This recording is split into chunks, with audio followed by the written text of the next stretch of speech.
Le coup de... Oui, Samuel Eto'o a eu une altercation avec un youtubeur algérien. La scène s'est déroulée hier lundi après le 8e de finale entre le Brésil et la Corée du Sud. À la sortie du stade, le supporter algérien reprochait au président de la Fédération camerounaise de football d'avoir corrompu l'arbitre du match de barrage de la Coupe du Monde entre le Cameroun et l'Algérie le 29 mai dernier. Barrage à l'issue duquel le Cameroun s'était qualifié. Samuel Eto'o, vous le voyez, a essayé d'arracher la caméra à ce supporter algérien avant de lui adresser un coup de genou, un coup de sang qui a fait beaucoup parler bien évidemment sur les réseaux sociaux, une vidéo qui est devenue très vite virale, qui a été beaucoup partagée et commentée sur les réseaux sociaux et du coup, aujourd'hui, dans l'après-midi, Samuel Eto'o a tenu à s'exprimer via un communiqué sur son compte officiel Twitter pour présenter ses excuses et tout d'abord pour rappeler le contexte de cette agression et des derniers mois pour beaucoup de Camerounais et notamment pour lui donc à la tête de la Fédération camerounaise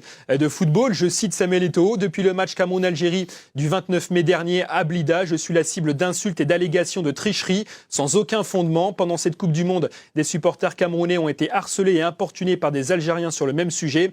Et Samuel Eto'o termine son communiqué en disant: aux supporters des Fennecs, je formule le vœu qu'ils trouvent la paix et parviennent à surmonter la déception d'une élimination douloureuse, mais désormais derrière nous. Donc voilà une scène qui fait beaucoup parler et Samuel Eto'o qui a donc tenu sur la fin de son communiqué à apaiser la situation des derniers mois.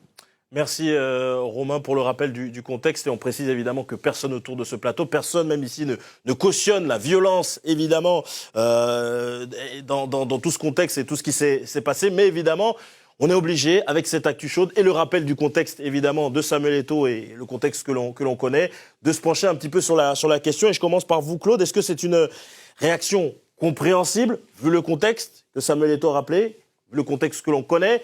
On sait notamment qu'il avait été pris à partie lors du tirage au sort de cette Coupe du Monde 2022 par un supporter algérien également qui lui disait qu'il avait acheté ce match, ce fameux match qualificatif pour la Coupe du Monde face à l'Algérie, que les supporters camerounais aussi sont pris à partie par des supporters algériens du côté de Doha notamment. Est-ce que, avec tout ça, cette réaction violente qu'on ne cautionne pas est compréhensible malgré tout ou alors, eh bien, c'est inexcusable tout simplement parce que qu'on soit président ou pas d'une fédération, hein, la violence est inexcusable. Ça, c'est un postulat. La violence est inexcusable où qu'elle soit.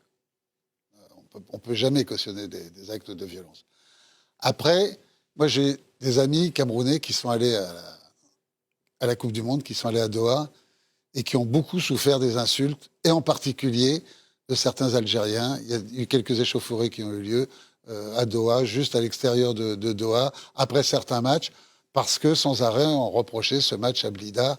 Moi, dans l'histoire, et mon histoire est longue avec ce continent, j'ai jamais connu une équipe algérienne se faire voler à domicile, quelles que soient les compétitions. Donc, il faut arrêter là-dessus.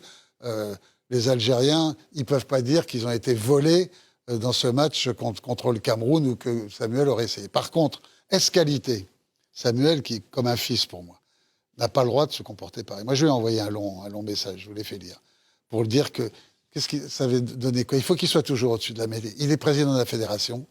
Il a perdu ses nerfs sur un moment. Donc, ça, c'est toujours excusable. Il s'est excusé. On peut concevoir qu'il était poussé à bout, que l'élimination après la victoire contre le Brésil du Cameroun, avec tout ce qu'il avait dit avant en disant qu'il voulait aller très loin pour gonfler un petit peu son équipe, ça s'est un peu retourné contre lui. Donc, il a été l'objet de railleries de la part aussi de certains Camerounais après cette élimination au premier tour. Donc, il doit être très tendu. Il manquait peut-être un petit peu de sommeil. Dans ces cas-là, on est plus irritable. Ce qui n'excuse pas son geste. La bêtise, c'est d'avoir donné du crédit à un imbécile qui est venu le chauffer, qui est venu l'irriter, qui est venu le déranger.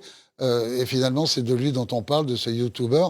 Mais il faut que Samuel se dise que ce soit la dernière fois qu'il a un tel comportement, parce qu'il est président de fédération. C'est devenu quelqu'un de très important dans un football qui a participé à je ne sais combien de Coupes du Monde. Ça a été le meilleur joueur africain. Donc, il n'a pas le droit d'avoir ce genre d'attitude. Compréhensible, inexcusable, Patrice. On ne peut pas accepter ces gestes-là. En 2022, autour d'un stade de football, on ne peut pas accepter ça. Moi, ce qui me dérange le plus, c'est que le fait qu'il a été joueur. Un joueur, lorsqu'il finit le match, il ne sort pas comme ça. Il part dans le bus, il ne se mêle pas à la population. un président de fédération, moi, ce qui me choque sur ces images, c'est qu'il sort, il est au milieu de tout le monde. Et quand on dit tout le monde, il peut y arriver un youtubeur ou quelqu'un d'autre qui a des choses à dire. Je pense qu'un président de fédération, tout comme les joueurs en Coupe du Monde, ils doivent être protégés pour éviter ce genre de remarques. On est à la Coupe du Monde. Et sur le continent africain, on voit comme c'est dur de se qualifier pour une Coupe du Monde et combien de pays qui restent à la maison en souffrent de frustration. Donc, je peux comprendre les peuples qui restent à la maison de ne pas être qualifiés, qu'ils éprouvent beaucoup de frustration. Et je l'ai vécu avec la Côte d'Ivoire, de ne pas aller au Mondial. Moi, personnellement, ça m'a frustré. Mais on ne peut pas pardonner ces gestes-là. Donc, je pense qu'il y a un mix. Samuel, qui a été un grand champion, aujourd'hui, il est confronté à un autre rôle. Il est président. Et on est moins protégé que les joueurs. Quand je dis ça, c'est par rapport à la population. Je répète, cette image me dérange, qui sortent du stade comme ça, avec des gens qui lui tournent autour, prendre des photos. On ne le voit pas, ça, quand on est joueur. On monte dans le bus, on va à l'hôtel, on fait l'aéroport, on rentre à l'hôtel, on ne le voit pas.